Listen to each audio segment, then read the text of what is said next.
Сәлеметсіздер ме оқушылар, бүгінгі біздің тақырып квадрат теңдеуге келтірілген теңдеулер деп аталады. Бұл жерде біз жоғарғы дәрежелі, яғни үлкен дәрежелі теңдеулерді шығарамыз, сосын модулі бар теңдеулерді шығарамыз, және жаңа айнымалы енгізу тәсілі арқылы шығарылатын теңдеулерді шығарамыз. Енді бірінші мысалда қараңыздар, бізде мына бір жерде x төртінші дәреже берілген, x квадрат берілген. Бұндай теңдеуді қалай шығарамыз? Ол үшін біз мына бір x квадрат дегенді біз қандай да бір новый жаңа айнымалы енгіземіз. Мысалы t деп алайық, x квадратты t деп алсақ, онда x төртінші дәреже ол бізде x квадраттың квадратын береді ғой. Демек ол t-ның квадраты деген сөз. X төртінші дәреже ол t-ның квадратына тең болады. Енді мына бір жердегі x төрттің орнына қазір біз t квадратты қоямыз, x квадраттың орнына t-ны қоямыз. Сонда бізде мынадай теңдеу шығады. T квадрат минус 8t минус 9 тең 0. Мынаны қарасақ біз уже оны шығару білеміз, иә, квадраттық теңдеу дискриминантын табайық. 64 минус 4 көбейту 1, иә, коэффициенті, және c-мыз бізде минус 9-ға тең.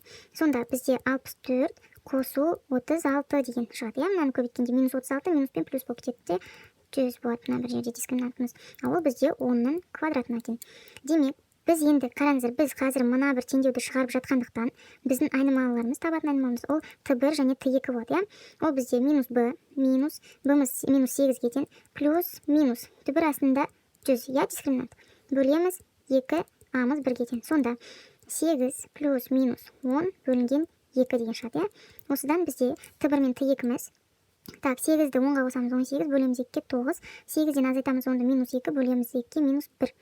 Енді біз просто t-ны ғана таптық. А дальше бізге x-ті табу керек. Мына бір теңдеуді шығару үшін бізге x-ті табу керек. Сонда бізде x квадратымыз t1 мысалы бізде 9-ға тең ғой. Значит, x квадрат тең 9 дейміз. Екіншісі x квадрат тең мынау дейміз. t2-міз бізде минус 1-ге тең. Бізде енді қараңыздар, қандай санды квадраттасақ та бізде теріс таңбалы сан шықпайды. Сондықтан x квадрат тең минус 1 деген сияқты, или минус 3, минус 5 кез келген теріс сан болса, сразу бірден шешімі болмайды дейміз. Мына жерде минус таңба болса, шешімі жоқ дейміз сразу. Енді біз мынаны шығарамыз дальше. X квадраттан просто x-ті шығару үшін біз 9-ды түбір астынан аламыз, иә? Сонда x1 және 2-міз бізде плюс минус 3-ге тең, иә? Мына жерде тоже плюс минус 3 болады. Сонда бізде жауабы, естеріңізде болсын, әрбір есепті шығарғаннан кейін, теңдеуді шығарғаннан кейін әсіресе жауабын жазу керек. x1 тең 3-ге, x2 тең минус 3-ге. Алдыңғы өткен бөлшек рационал теңдеулерде де осының жауабын обязательно жазып отыру керек. Енді келесі мысал, ол бізде модульге байланысты. Бізде модульдің мына бір жерден 2 таңбалы сан шығады, біреу минуспен, біреу плюспен. Сондықтан мына бір теңдеуден біз қазір 2 теңдеу шығады. X квадрат, біреуінде мына бір таңба қалады, 4x минус 21 тең 0 деп, ал екіншісінде таңбасы ауысады. X квадрат, мына бір жерде таңбасы ауысады, плюс 4x. Мынау таңба всегда солайынан қалады, минуспен минус қалады. Только мына модульге қатысты жердің ғана таңбасы ауысады. Тең 0. Енді дискриминантын табайық. Минус 4-дің квадраты 16, азайту 4, көбейту 1, көбейту минус 21. Сонда бізде мына бір жерде 16, мынау жердің минусымен плюс болып кетеді. Мынау бізде 84-ге тең, е? 84-ге тең. Сонда дискриминантымыз бізде 100-ге тең болады.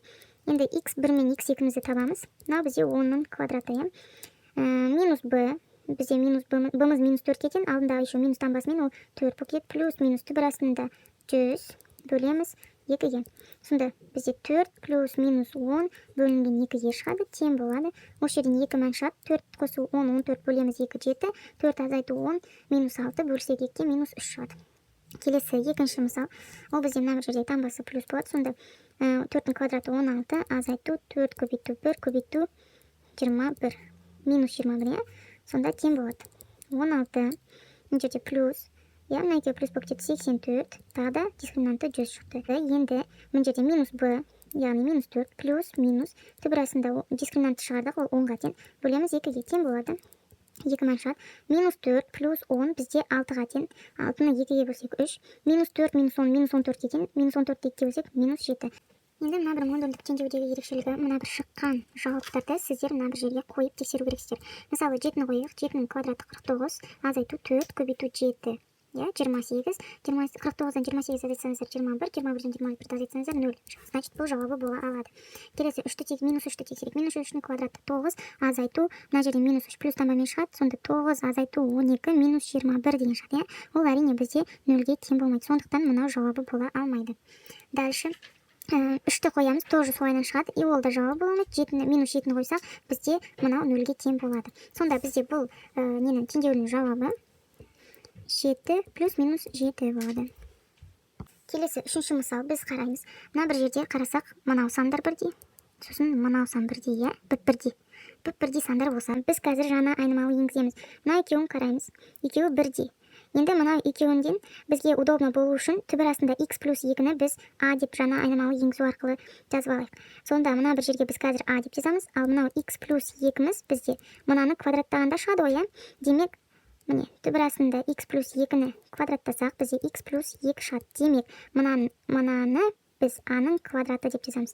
Мынаның орнына қазір сонда біз a квадрат деп қоямыз, мұнда a деп қоямыз. Сонда бізде тағы да квадраттық теңдеу шығады. a квадрат минус 13a тең минус 42-ге деген квадраттық теңдеу шығады. Енді мынаны стандарт түріне келтірейік. Мынаны мына жаққа ауыстырсақ, плюс 42 тең болады 0. Дискриминантын табамыз. 169 азайту 4 көбейту 1 көбейту 42. 169-дан азайтамыз, 168-ді бізде 1 болады. Сонда a1 және a2-міз бізде 13 плюс минус 1 бөлінген 2-ге. 13-ке 1-ді қоссақ 14, 14-те 2-ге бөлсек 7. 13-тен 1-ді азайтсақ 12, 2-ге бөлсек 6.